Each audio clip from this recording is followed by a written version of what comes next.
You guys, first I want to set the context, I think, is, what does it mean to use technology in classroom? You guys, if I was just to ask you that question, what does that mean? What does that mean to you as educators in the Nevada school district? What does it mean to use technology? I have great wait time. It's a tool.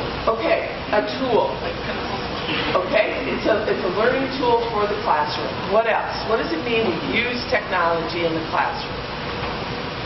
It can be used for practice, but also for production.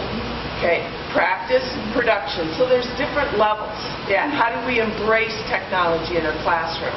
Okay, you guys, as we've gone through historically, we've asked to use technology. When I first started teaching, the Apple IIe's, there aren't too many of us probably in the room that even know what those are, okay? But the Apple IIe's, it's like they came in and it's like, I don't know what you use them for, just use them, right? Just use them, okay?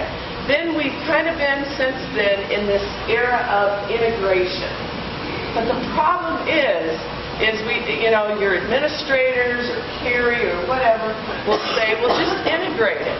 Just integrate it. But yet, what is that? What does it mean to integrate?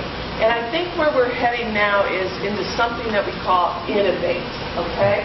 We want to think about technology as how can it innovate our classroom? And if you stay in that kind of context for me this morning, I think that will be very helpful as well. So with that, you guys, what I'm going to do is I cannot go anywhere without first grounding you in kind of a conceptual model of technology integration or innovation that I'd like you to think about, okay? Number one, you guys, those of us in education, we got this long ago, okay? You were prepared to teach content. You are prepared to teach content knowledge, and then you have this magical preparation that gets you ready to teach content in a pedagogical manner, okay? So we not only learn how do you teach content, but what are the methods that we use to teach that content? And you guys, elementary teachers, that's how I was prepared as well. That's my background as an elementary teacher. We had to deal with literacy methodologies, math methods, social studies, science, inquiry-based with science, literature circles with literature, math, whether it's CGI or whatever, okay? Those are pedagogical approaches, okay? And that's very important to us. But now, what we're saying is, move that technology frame into that, okay? So now you not only have to worry about content and how I'm going to teach it, but how am I going to use technology, okay? And so I want you always, what we'll say is, and I'm sure Carrie maybe has talked to you about this, or others will, or as we move forward, TPACK.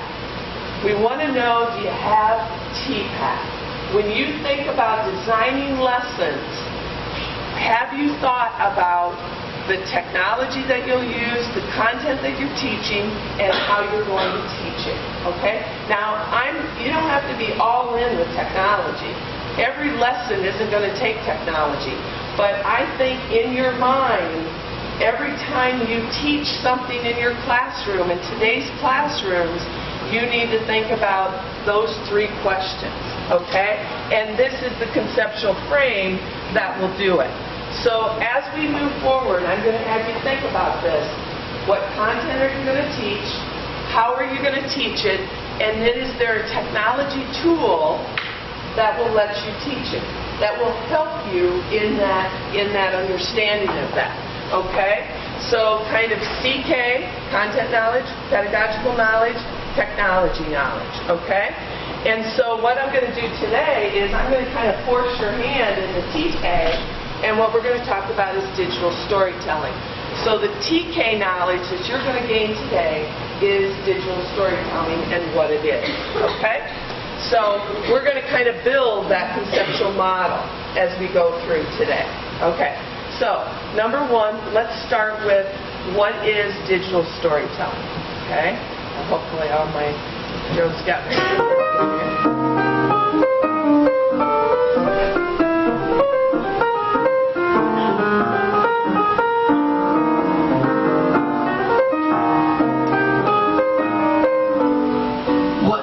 Digital storytelling. Digital storytelling combines the tradition of storytelling with digital technology. This means that anyone with a computer and a story to tell can create a short video that can be produced on the web, a CD, or a DVD. Compared to a movie, a digital story is like a postcard. The typical digital story is usually 2 to 5 minutes long. Digital stories can be as creative or as simple as you want to make it. All you need are pictures, background music, and a story to tell. Digital storytelling, of course, begins with a story. The best way to begin is writing your digital story, and remember to keep it short. Writing on the front and back of a 3x5 index card will keep you focused. You will need to narrate your digital story and then add some pictures, a little music, maybe some sound effects, titles, and transitions, and there you go. You have produced your first digital story. Anyone with a computer can do it. You can use Windows Movie Maker or iMovie for Mac users. It's easy, fun, and a great way to tell your story. Okay, so very, very simple definition of digital storytelling. So what are 3 things that you learned out of that video about digital storytelling? Yes, short. You guys, digital stories are not these 30-minute documentaries. Okay, they really aren't. In fact, when I assigned them to our Iowa State students last week, and we said 1 to 2 minutes. 1 to 2 minutes, because depending on the level that you have, now again, in just a little bit, I'm going to have you get into some of your applications and so forth, at least so you can open them up and have a look at them. But like if you're using iMovie, now that takes a little bit of production, okay? And if the rule of thumb is for every minute, it's going to take you probably about an hour to put it together. Okay? So for every minute, about an hour. So you guys, for those of us that think, okay, let's get our high school students to do a 10-minute video. Okay? That could take them 10 hours to produce. Okay? I'm just saying, that's the rule of thumb. Okay? Now, if I was using Little Bird Tales or something like that for younger students, it's not going to take them an hour to do a minute. But it's at least a rule of thumb for you. Okay, that's one thing. What else did you learn? It's as simple or as detailed as you want it. It can be as simple or as detailed as you want it, and that's very true. You guys, this is where scaffolding comes in. Those of you in the lower elementaries, you're going to handle this a little bit different than those of us in middle school and high school.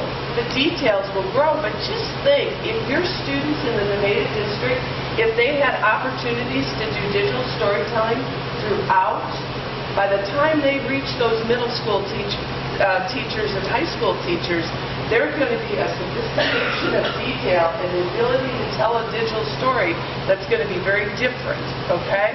And, again, very sophisticated. So that's, I think, what you want to think about. Okay? What's one more thing that you learned about digital storytelling?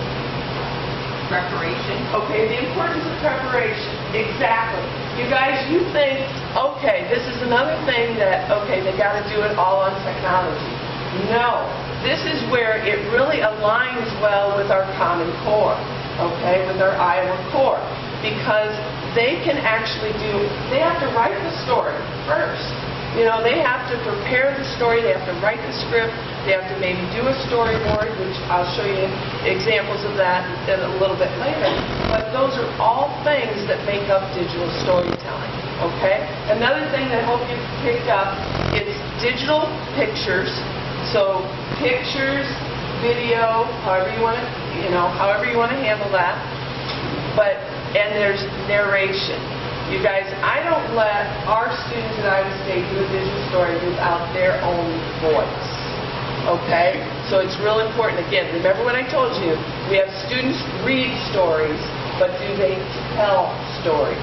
Digital stories are their personal voice, usually added.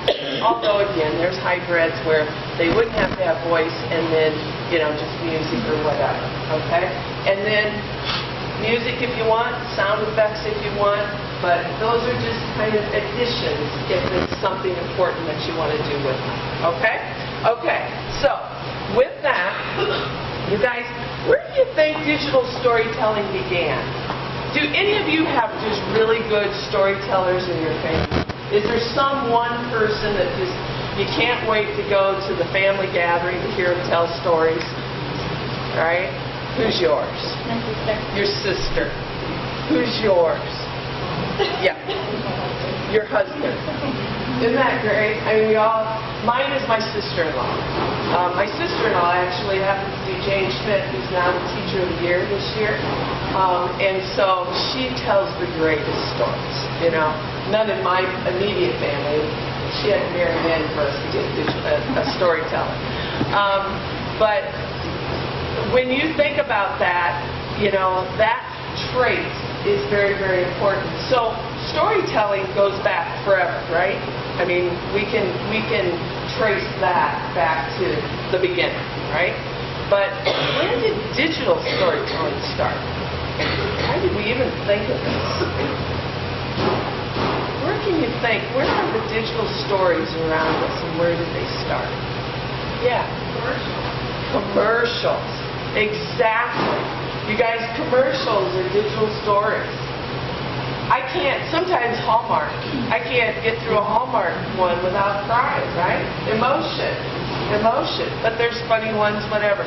What else? There's one other genre that started digital storytelling. Music videos. Okay, you said documentary. Yep, that's true. Music videos did. The first music video that took us over the top, what was it? Michael Jackson's Thriller. Michael Jackson's Thriller changed how music videos told stories from then on. Before the camera and show the band singing the song. But then Michael Jackson's Thriller told a story. The problem with Michael Jackson's Thriller was it was 13 minutes long. Okay? And now they've shortened them. But again, think of those digital stories are short and sweet. You guys, here's one example of the #1 Super Bowl commercial. Again, now I'm a football fan, so I kind of like to watch the Super Bowl, but many of you you're watching that Super Bowl for what? The commercials. Why? Because they tell a story. You can't wait to see what Budweiser does, the story that they'll tell. Or Doritos, or whatever, okay? I'm not trying to be a commercial today either, but selling the project. But it does, okay? Here's the #1.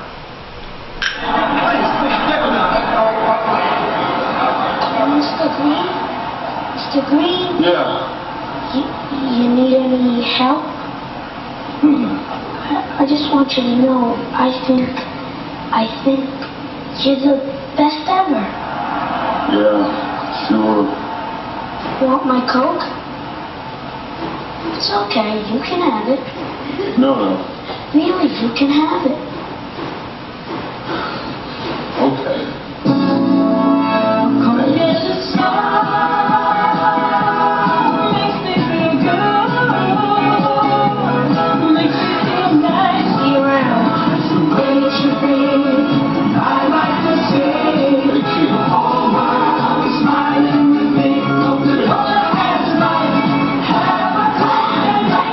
Joe?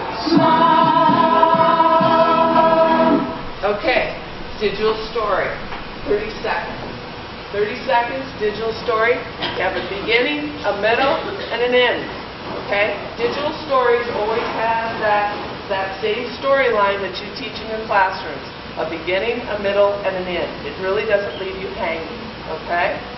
So, with that, you guys, how did that what is the feeling that you have with that after seeing that digital story?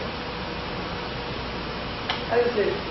It's an uplifting, okay? It creates emotion. Digital stories, that's one of the elements. It's emotional. It can evoke emotion. And again, in your classrooms, that's very, very important. It's interesting. I don't know if you guys have seen, about a couple years ago, Coke came up with another one, and it has Palomalo, another Pittsburgh Steeler from today, doing it, and it really does take look that one up. That one's funny too. I cut that one out of here because of time, you guys. Sorry. Okay, so really quick, what I'm going to do is I'm going to give you some more examples of digital stories, but I'm going to do it through the elements of digital storytelling. You guys, I told Carrie, I said, okay, I want to get them hands-on and stuff, but I think it's really important that you know these 7 elements, okay? So I'm going to make it interesting because I'm going to show you digital stories as we go along that kind of exemplify these traits, okay? So kind of bear with me for a little bit longer. But number 1, a point of view, okay? Digital stories have to have a point, okay? But like that, of view, okay? So again, what do we teach in our classrooms? We always teach students to write from some certain point of view. You decide what that is. In true digital storytelling, you guys, it is your personal story, okay? I mean, it is whenever you can get your students in the curriculum to be able to say, I'm going to tell one of my personal stories, then you're doing like true digital storytelling. But, we do hybrids of it all the time, okay? So point of view is really, really important, okay? I'm going to show you an example of that a little bit later, okay? Next one, a dramatic question. Now, this one is harder, okay? This one is harder. It's easier so middle school, high school, you guys really take note of this one, okay? Elementary, you can get this done, but it's just a little bit harder, okay? A dramatic question has to do with still putting a story together that has a beginning, middle, and an end. But sometimes it's not quite. The story can have a twist in it, okay? In our Coke commercial, I would say the dramatic question was when he threw the shirt to the little boy, okay? Most wouldn't have expected that, okay? So it has a little bit of a twist in it, okay? I'm going to show you a story here. Now, this one's a little bit longer, so this one is almost too long, but you guys, listen to the script. It is such a powerful script, okay? And this was done by one of my students, okay? So it's called It.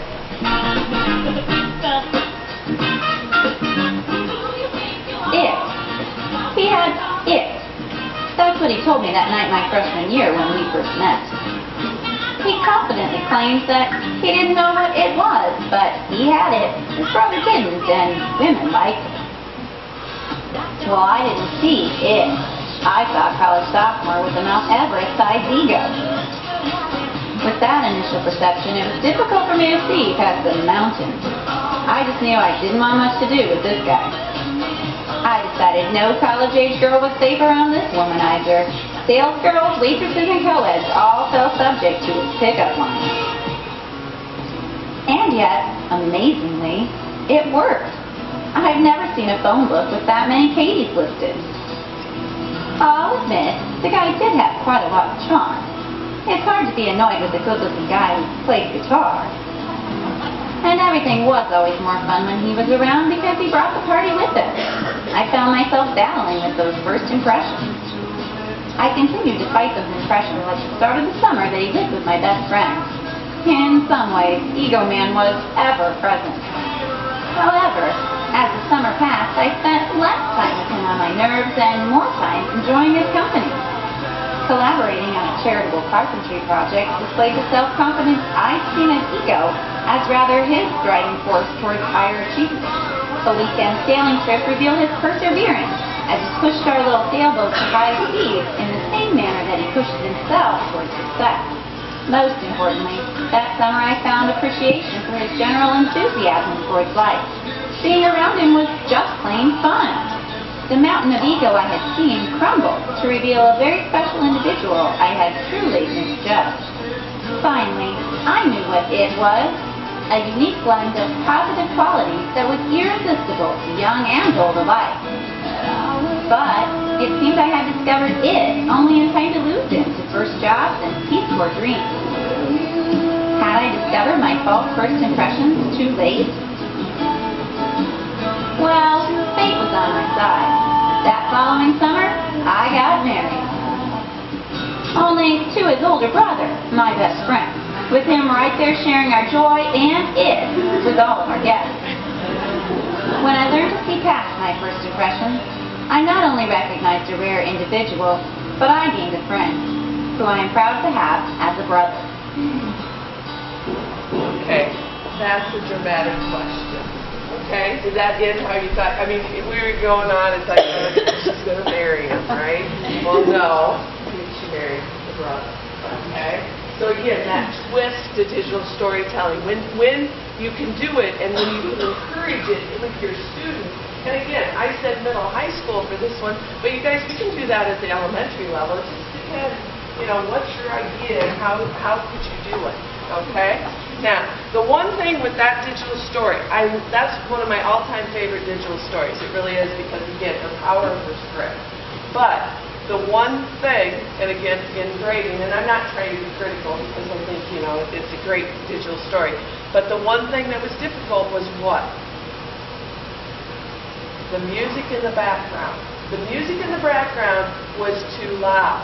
Okay, so what we have to be careful when we develop these digital stories and use the technology, you guys, keep the sound. You can have it in the background, but you just barely have it there.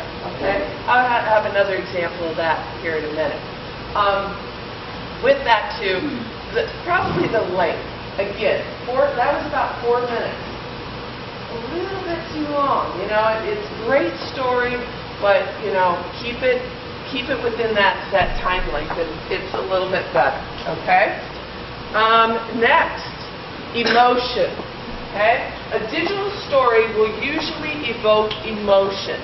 Now, what I always tell my students too, you know, they don't always have to be sad, you know? They can be, you want them to be uplifting and so forth too. But again, you can evoke different kinds of emotions with it, okay? So even those of you with younger students, you guys talk a lot about emotions, okay? How could that maybe play in to bringing them, talking about, you know, a digital story in order to do that, okay? Here's an example of, again, another one.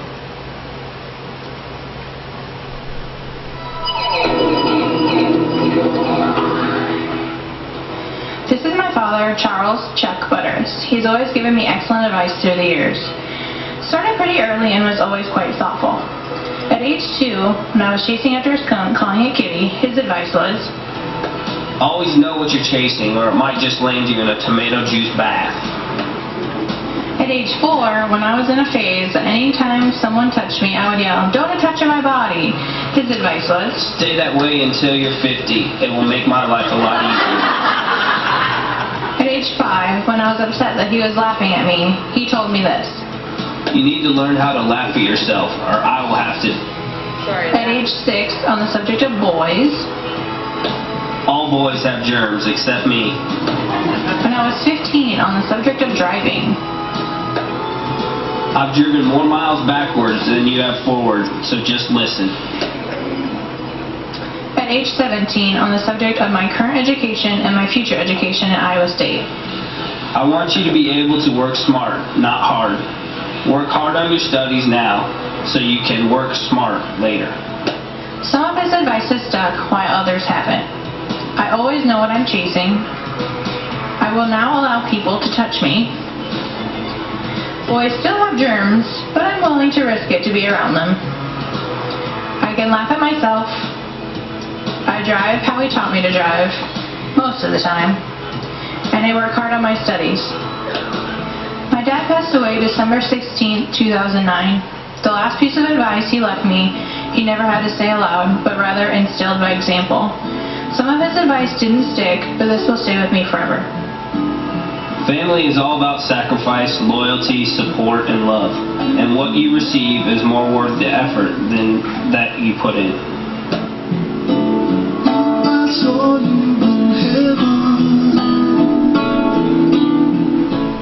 Okay, can it evoke emotion?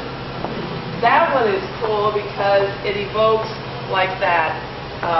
It's funny at the beginning, and then all of a sudden you find out, there's a college student that lost her fob, while she was in college. And that's good. That's what digital storytelling is all about. Okay? Okay, next one. The gift of your voice. Okay? The gift of your voice. Notice that in most of the ones that I've shown so far, that the people that are telling the story, that's the story that it's about. Okay? Now, it doesn't always have to happen that way, but, keep that in mind as you go forward. So here's one, and this is one that I think those of you in the younger levels will appreciate.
Younger students can narrate those digital stories. You guys, that's a great lesson in visual literacy, right? I mean, we all know in terms of developmental reading and so forth, how 3-year-olds know that that's McDonald's, and so forth. So again, taking digital pictures, bringing them in, and so forth to the story, and then having the student narrate. You guys, that's a really old one. Okay, that one is really old. You might have noticed that the audio was a little bit like, well, that doesn't quite sound. You know how they did that visual story? That audio was recorded on a cassette tape recorder. But it's an oldie but a goodie, so I kind of put it in my materials because it does show, again, they taped it and then they put the microphone of the computer up and re-recorded it, so that's why you lose a little bit of the density of the sound. Okay, so that was the gift of your voice, okay, and the gift of the voice. Next, the power of the soundtrack, okay, power of the soundtrack. Now this is one, when I'm doing it with even the college students, I never really require music. The thing that we have to get about music, you guys, is, and with digital stories, this also brings in the idea of copyright. Okay? You have to be aware of copyright, and you have to know what you can and cannot use. Okay? So that might be another follow-up session that Carrie or someone does with you. But with music specifically, you guys, it kind of drives me nuts when I go to weddings and I see like the wedding videos and they're all to the music and so forth. And you guys, that is such a breach of copyright. Okay? With this, you can use, with music, if you're going to use commercial music, you can use 30 seconds or 10%, whichever is less. And it's usually 10%. Okay? Think about it. Here's your math for this morning. I have a 3-minute music or a soundtrack from whoever, Taylor Swift or whoever. Okay? I want to put that in my story. How much, if it's 3 minutes, how many seconds could I use? 18 seconds. That's all I could use. And then my students ask me, well, can I put that 18 seconds clip at the beginning and then again at the end? And what's my response? No, you cannot. Okay? So you'll see with these digital stories, that's why, especially like with it, like the music changed here and there. Okay, that's why it was changing, because, you know, they used it up, and now we got to do more. So with the power of the soundtrack, you guys, we just have to keep in mind, okay, how long can I use it, okay? And again, the kids are great with that. I don't know, but hey, check it. Every classroom I have been in, it's like kids know music, right? They know music, so all you need to teach them is the right way to use the music. But there's great alternatives. GarageBand, you can make your own, and then that's copyright free. That can just be pulled in like the iMovie or whatever. Through your AEA site, there's one, I think, SoundsAbound or something, that you can grab free music and pull in. So don't forget about going to AEA Online, and that has all of those resources for teachers. There's some stuff out there too. Okay, so here's one. You guys, with this one has a lot of characteristics of a good, solid digital story, but pay attention to the soundtrack in the middle. I was going to say, there's also sites online. I've used freeplaymusic.com, and there's a number of them available. Great. So like freeplaymusic.com, a lot of them. Okay, and that might be another one that, like, we mentioned to Carrie, and then maybe she can start a site where, you know, you can go out and get like free music and so forth. Okay, so for this digital story, you guys pay attention to the background if you can. Okay, kind of that soundtrack.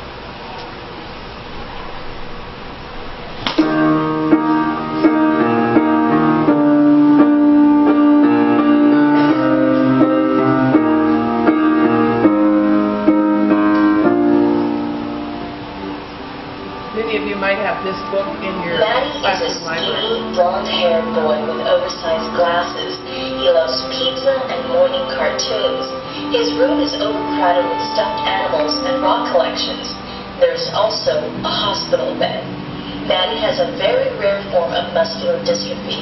His 2 brothers and a sister have died of it. Confined to a wheelchair and dependent on a ventilator for oxygen, Maddie has a lot of time for quiet reflection. Wonderful, because I share my heart song, and in return for inspiring them, they call me and thank me for inspiring them, and that inspires me. I give them my heart song, and they send me their heart song, so it's like a full circle. I get my inspiration from them, and they get it from me, and it's just such a treasure.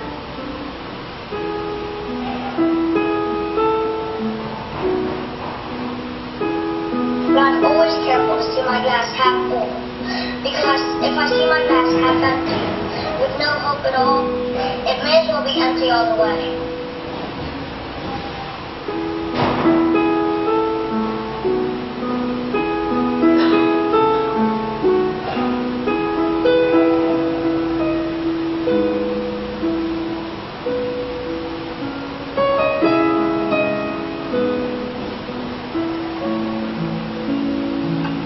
A champion is a winner, a hero, someone who never gives up, even when the going gets rough. A champion is a member of a winning team, someone who overcomes challenges, even when it requires creative solutions. The champion is an optimist, a hopeful spirit, someone who plays the game, even when the game is called life, especially when the game is called life.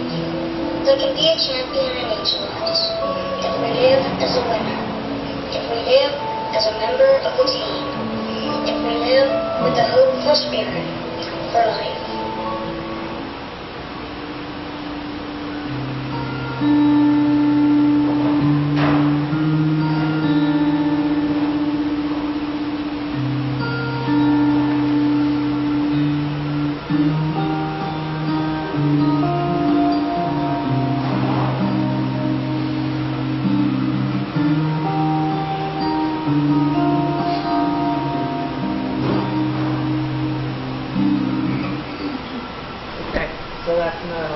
Probably evoked a little bit of emotion in you as well.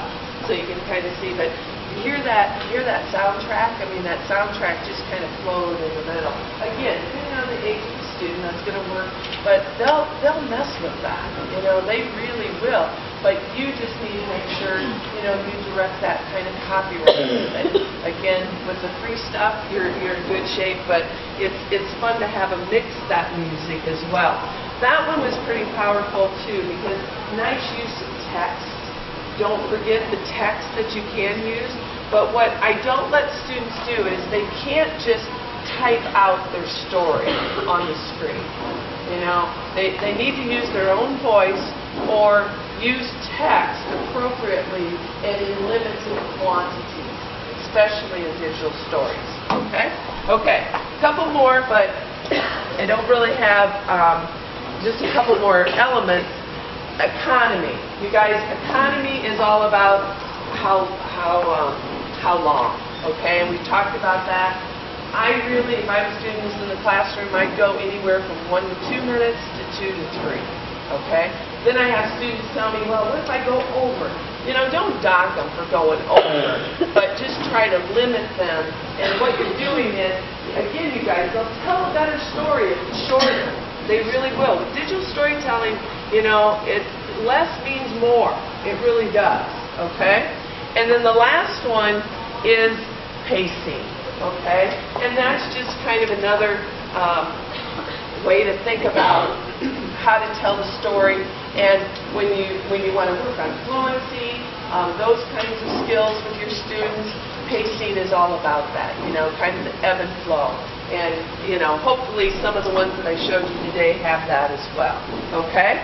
So, kind of getting back, that's kind of the TK part of your knowledge base, okay? And what digital storytelling is all about. Do you think you have a pretty good idea of now what it is? What it is? Have thoughts been starting to kind of come to your mind about how you might put this with the content that you're teaching? Okay? Okay? So, with that, Carrie sent me a list of kind of either apps or programs that you have access to. Okay? Apps or programs that you have access to that the both of us think, you guys, these are great mediums to create digital stories with, okay? How I put these up on the board is more kind of almost by kind of the easiest to probably the most difficult. Like we put iMovie there at the bottom, okay, as kind of probably that would be the most difficult, okay, if you're a PC user, Movie Maker 2 or something like that. But you guys, you could use a lot of different ones too, okay? There's still others out there. There's one online called Animoto. Have you ever heard of Animoto? Animoto is great, but the thing with Animoto, the reason I don't use it for digital storytelling is I don't think, and I haven't checked lately, but you can't put voice. You know, you can put the pictures up, it will put beautiful music behind it, and it looks great, very professional, easy, but you can't put someone's voice on top of it. So that would be another one, though, that you could use for digital storytelling. So I think you have access to all of these. Chatterpix, Little Bird Tales is online. You guys, we just did that with the lab school out at Iowa State. We had 3-year-olds doing Little Bird Tales. And no problem. Seriously, no problem. The problem was getting them off of it, kind of more than anything, okay? We went around, we celebrated Dot Day with them, okay? We celebrated Dot Day, and the 3-year-olds, actually it was 3 to 5-year-olds, they went out with our students, they took dots, digital pictures of dots in the environment, and then came back and used Little Bird Tales, uploaded the pictures, and then narrated what the dots were, you know, the 3 to 5-year-olds. So yeah, that's a really cool one. StoryPack, Super Duper Story Maker, My Storybook Maker, Matt Maker, My Story Maker, Picture Book Maker, Storybird. You guys, if you're in, I'm gonna say upper elementary, middle school, or high school. Please look at Storybird. Storybird is an artist who has created the art. And now all the students, it kind of goes back to, okay, use the picture to tell the story.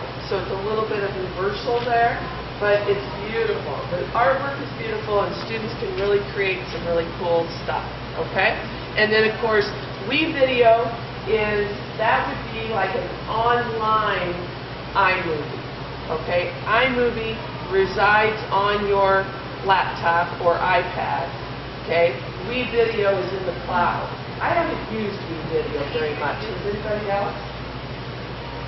Is it easier to use than iMovie? You know, it's kind of the old iMovie on the cloud. So I would say yes, but I just haven't used it in the cloud to know how well it works. Okay? We usually, and I would say when we do digital storytelling, we usually have our students use iMovie or Movie Maker, thinking that they can, you know, but we give them access to this stuff as well, so they should know a lot of this is coming out as well. Okay? In fact, and those of you with iPad, this week what our students are doing in lab, they're doing a movie trailer using the iPad. And so you might want to look at that option too, because that's kind of a cool option. Okay, so what I'm going to do, I'm going to break here, because I'm sorry I had you listening to me. See, I'm programmed for 50 minutes. I'm programmed for that 50-minute lecture, but I really felt like I needed to give you that background information. So what I'm going to do is I'm going to give you about 10 minutes. Could you guys just, I think most of you have devices, or you can share devices. Just go out and look at some of these. Okay, just play with it. Okay, and did Carrie send you guys an email that had a link to how-to videos? She has posted how-to videos on all of these on there. And so if you just want to watch that, you can watch that. Okay? So 10 minutes, just kind of, let's break, work with the technology. I'll kind of roam around and see what you're doing, but just kind of experiment. Help each other at the table as well, you know? You see something cool, show your colleagues. Okay? About a half an hour left, so I'm going to kind of keep moving on, because what I want you to do is, or I want to give you kind of that process for digital storytelling. Sorry that, I think I have a good one here. Making sure I get that out there. Before I go any further, I think we'll get busy now. Okay. I'm going to go back to my TPACK diagram. Now, usually, again, to me, you don't focus on the technology. The first question that you want to ask yourself, and that you ask yourselves on a daily basis is, what content am I going to teach? Okay? So, as we proceed forward, you guys, I want you to think, okay, for digital storytelling, what content am I going to align this with? Okay? Is it literacy? Is it social studies? Is it science? It could be any of them, right? Math, any of them. Okay? Now the third piece to this puzzle is the pedagogical knowledge. So what methodology would I use to teach digital storytelling? Okay? Again, I could bring it into literature circles, I could bring it into an inquiry base, but if you want a framework to how would this work in the classroom? What would I do to make this work? Here's one that I really like, And it's kind of a cycle. And you guys, I would be happy, I'll give this to Carrie so that she can give it out to you guys, okay? So that, because this is a lot to write down and so forth. But you guys, this to me is the storytelling process in the classroom. And again, I've used this process as low as first grade. I haven't been in a kindergarten class for a few years, but so I think anybody K-12 could do this. Step 1, come up with your idea. Okay? You have to, everybody has a story to tell. So what's the idea of the story that you will tell? Okay? Then, step 2, they have to explore, research, learn about their topic, whatever. Even if they're doing a personal story, right? Then I need to research that topic, or I have to start thinking about how am I going to put that together. Okay? It's a very, it's very natural in what we would do. Step 3, this is up to you. Step 3 is write a script. In our video, they did it on a 3x5 index card. And this is where they just write the story. So those of you that are having students write stories, could they bring that story to life in a digital story? Okay? So write the script. Now, this is the part that step 4 is the storyboard. If I'm ever doing this in the classroom, I require this. This is going to be up to you, but I was prepared in the days of not one-to-one technology. It wasn't at our fingertips all the time, where we had to strategically figure out how can I get time down in the computer lab. So in order to save time, you had to do a lot of planning before you ever got there. But I still think, you guys, the storyboard is very powerful, and again, it goes back to the Iowa Common Core. I can find you standards that this will align with easily in all of the subject areas. Okay, but the storyboard or plan, how that works. I should say, coming up with an idea. Okay. This is just one, a personal story to tell. I have people thinking about life-changing experiences, those kind of things. I'm going to come back.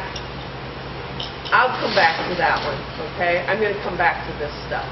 Okay, I want to get to the storyboard. Okay, for the storyboard, I have templates with these, or however you want to do it, but I've used, you could use Keynote, you could use Word, you could use AppleWorks, whatever.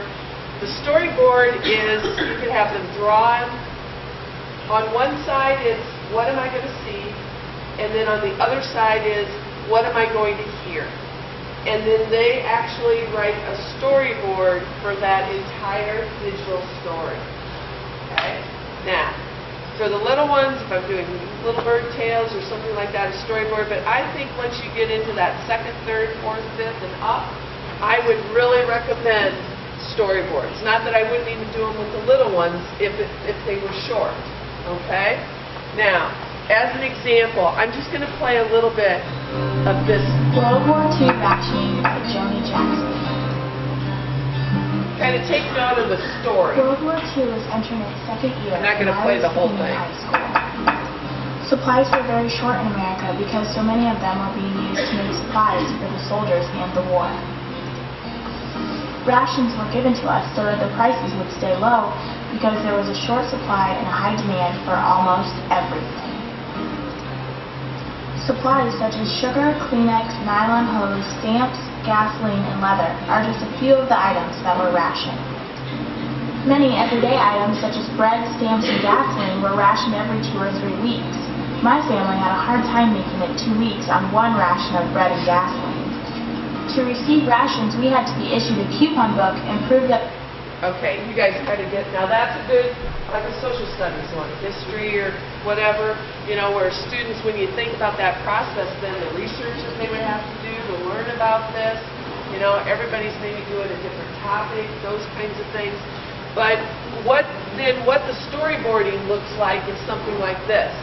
So it's, when students do them for me, it's like there's 2 of these on a sheet of paper. You could make 4 of them. You could make 9 of them, 10 of them, however you wanted to do it. But it's, again, on the left side, what do I see? This is the title slide. What do I hear? I heard her say World War II rationing by Joni Jackson. Okay? And then, for students, the sources. Document sources. If they use their own, they're okay. Otherwise, they should cite the sources, right? I usually also have them put up how long will this be on the screen, and then that's how you can start dictating. How if they get to a minute, if they get to 2 minutes, those kinds of things. Here's the second one. So this is what I saw, and this is what I heard. World War II was entering its 2nd year, and I was beginning high school. Actually, this is a digital story that was done for point of view. Joni did this digital story about her grandmother. She was telling that digital story from her grandmother's point of view. Real story. She interviewed her grandmother about it, and then put it together that she was telling it from her point of view. So it's a good example of that. But with the storyboarding, you guys, I think that one especially, once you get into step 4, if they write a script, then they put it on the storyboard and then start picking out their pictures. Now, do they have to do it digitally? No, I just have them draw the pictures too. They could just draw stick figure people or whatever. They don't have to do it fancy digitally. Just have them draw it out, okay? And then once they have that storyboard in line, then you guys, it's a lot more efficient once they get on the technology because they have the recipe. They know what they're supposed to do on every page, okay? So think about it. I think that's a good way to do it. Step 5, gather and create images. So have them draw the pictures, have them take the pictures, have them gather the pictures, find the pictures. You guys, one of my rules for, sometimes I think they just bug out and it's like, okay, I need pictures about this, let's Google it, right? And then that's how they find their pictures. Make sure they go to the original resource, and usually I tell students, don't take any more than 5 pictures from one site. To have them, to force them to go look for others or to create their own, okay? There's nothing better than even their own. Then step 6. So look at in this process, you guys, it's step 6 before, not totally, because 5 probably includes it, but 5 and 6 before they even touch the technology. Okay? They have a lot of learning that occurs before that, before they ever start that. Okay? So I think that 7 is very important. 7, if you can set it up in your classroom, please let them share their digital stories. You guys, I just illustrated that with you this morning. If I would have come here and all we would have talked about was, what they are, if I wouldn't have shared any digital stories, I don't think it would have been quite as interesting for you. Once they make them, you guys, they're really proud of these stories. They want to hear them, and they really want to hear the stories of others. Now, I always ask students, do you want to share your story? If they say no, that's fine. They don't share, okay? But I usually allow like a movie time where they're all shown at some point. Now in this process, what you're supposed to do is you put them in groups, let them show their stories to each other, and they give feedback to each other on how to improve. That is very effective for especially upper elementary and middle school and high school students. They will give them better feedback than you will because they'll be real critical of those stories. Okay? They'll say, well, why didn't you put that in? That's important. And then the person that makes the story still has the right to do it one way or the other. Okay? And then step 8, feedback and reflect. So some type of evaluation. You guys, there should probably be some type of a rubric design for students that you give them before they start digital storytelling. This is what you're going to be graded on. Okay? It's not, and that rubric should be reflective of the content that they're supposed to be learning. Not necessarily the technology, guys. It's the content. That's how you can bring it into your curriculum, is if you ground it in what you're teaching. Okay? And that's how it should be. That's how it should be. Okay? So that's kind of the pedagogical process. Okay? Other ideas for digital storytelling in the classroom. Now, I've kind of approached it from telling that personal story. But you guys, there's hybrids in this. Okay? Newsrooms, news stories. They could do news stories, the whole newscasting. Student talk shows. I've had students do, the kind of Jay Leno, Jimmy Fallon, Johnny Carson, depending on how old you are, idea where, somebody interviews somebody, George Washington sits down, and then they have the dialogue. They have the question and the answer. So you could do something like that. We talked about documentaries, learning stories. We all make our students do reports. Why not the next time? You don't want to do it every time, but why not the next time have them do a learning report, a learning story, where instead of handing you a piece of paper with the report, they produce a digital story. That video theater, those of you in literacy with like readers theater and so forth, public service announcements, commercials. Okay? Kids can be really, really creative with that. Guys, I mentioned iMovie on your iPad, even on your laptops. Guys, in iMovie, there's also a movie trail. That one's really cool. Okay, book talks made into movie trailers, where they're selling the books. These are the books to read, that kind of a thing. Those are really fun. So, I'll show you just a couple of these. Personal narratives. That one's really funny, actually. Here's kind of the learning story, you guys. I'm not going to play it all. I'll just play part of it. A little lizard. Did you know that lizards will bite their image if it looks at it because it thinks it is trying to take its territory? Did you know a lizard swallows its chin when it's trying to attract a mate? Lizards use adaptations to stay alive. A lizard has sharp claws to climb trees to get away from predators. Lizard. Okay. That's kind of your science. It's just a learning story. Just a learning story. But again, they find the pictures, whatever they need.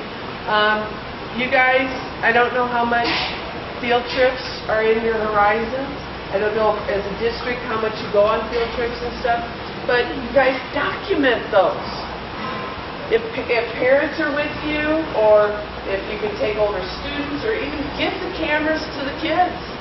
Give cameras to the kids and let them document the day.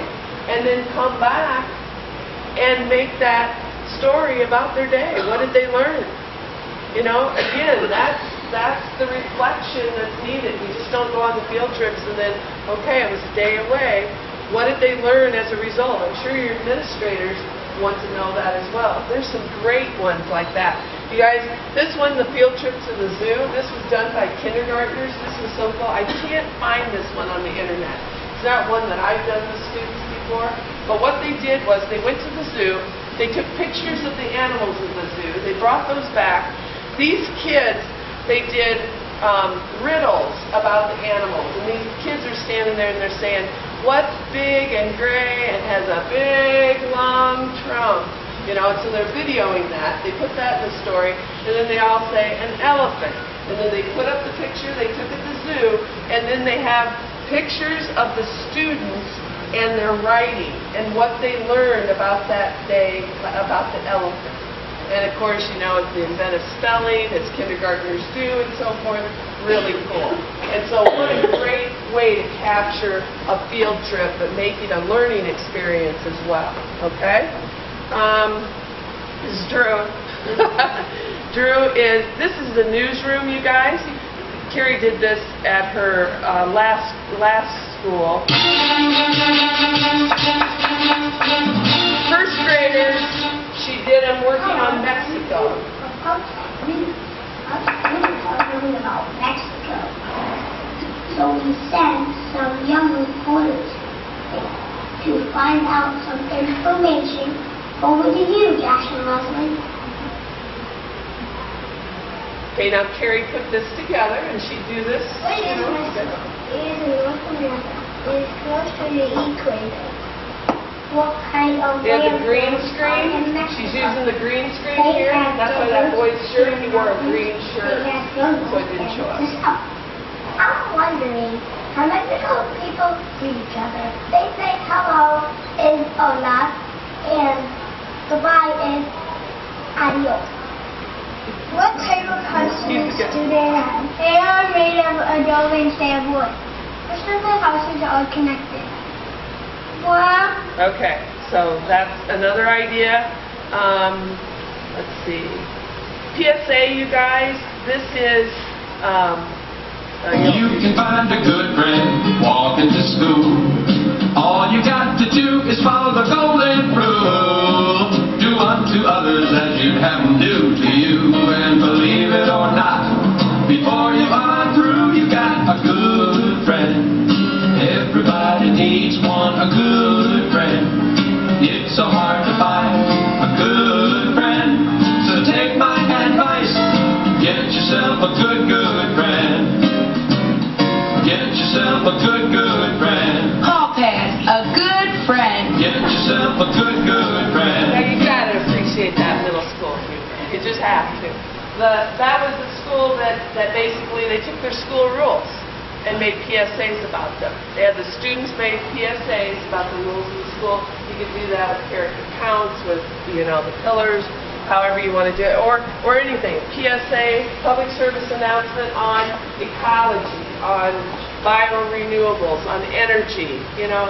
What's your curriculum? How could it fit in? The last one that I'll show you as an example is this one was actually done in my sister-in-law's classroom. She's language arts in middle school, and she had, after they finished the book, they read the book Tuck Everlasting. If you've ever read that book, this will make a little bit more sense, but there's a guy in a yellow jacket in that book, in that story. And what the kids got to do was, after they read the book, she did a culminating activity. They could make a poster. They could do some kind of a written reflection. Well, these kids decided they were going to do a commercial about the book. Okay? Now, so these kids went home and they did this at their house. Okay? As parents, those of you that are parents, you'll be horrified to see some of this video. but 21st century skills. I know we're tied to the core, but we're also tied to 21st century skills, and that's creativity and innovation. How much are you letting your students in your classrooms be creative and be innovative with the assignments that you're giving? Okay? So here's one. Again, middle school. Remember, this is middle school. He's up on the roof. Hey! What? Hey! What?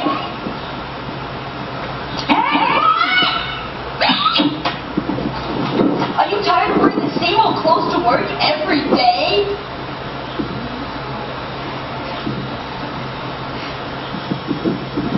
What? Then you should wear our newest product, the yellow suit. The yellow suit is made with 100% metal and plastic properties. You can wear it every day for the rest of your life and it'll never wear out. You can try and rip it. You can try and burn it. But it'll never work. All you have to do is call the number at the bottom of the screen, give us your credit card number, and we'll subtract $29.99 from your checking account. And if you order within the next 15 minutes, we'll throw in a free item. Free item? Absolutely free. It's as free as it can get. This item is genuinely and completely free from the one who found it tonight. And here it is. It's a toaster. Yep, and if you order within the next 15 minutes, you'll get the free toaster. So call this number at the bottom of the screen. The bottom of the screen? You really should stop doing that.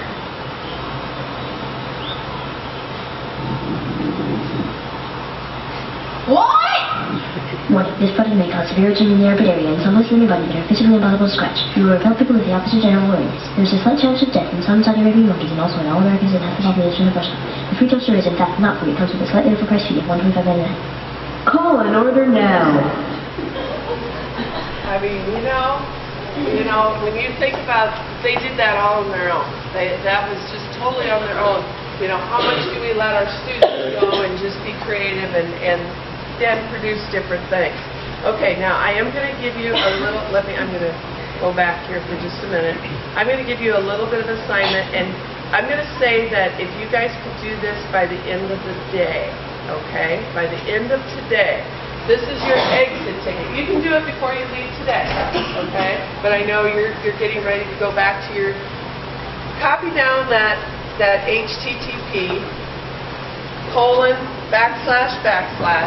and then it's just goo.gl, so kind of Google, sort of, /NELMV J. And you guys, I have a Google form there.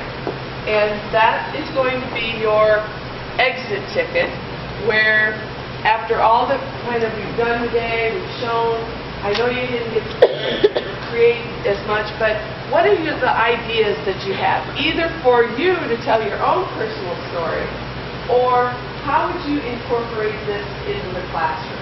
And it can be a hybrid, okay?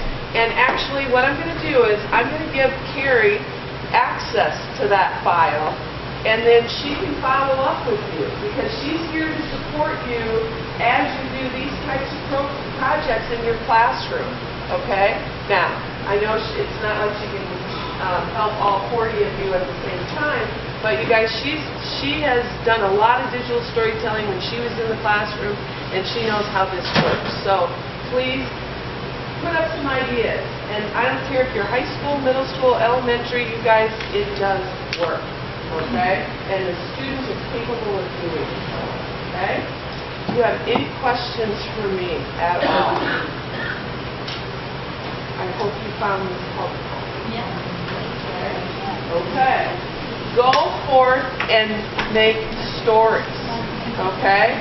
Let your students tell stories. That's the most important, okay?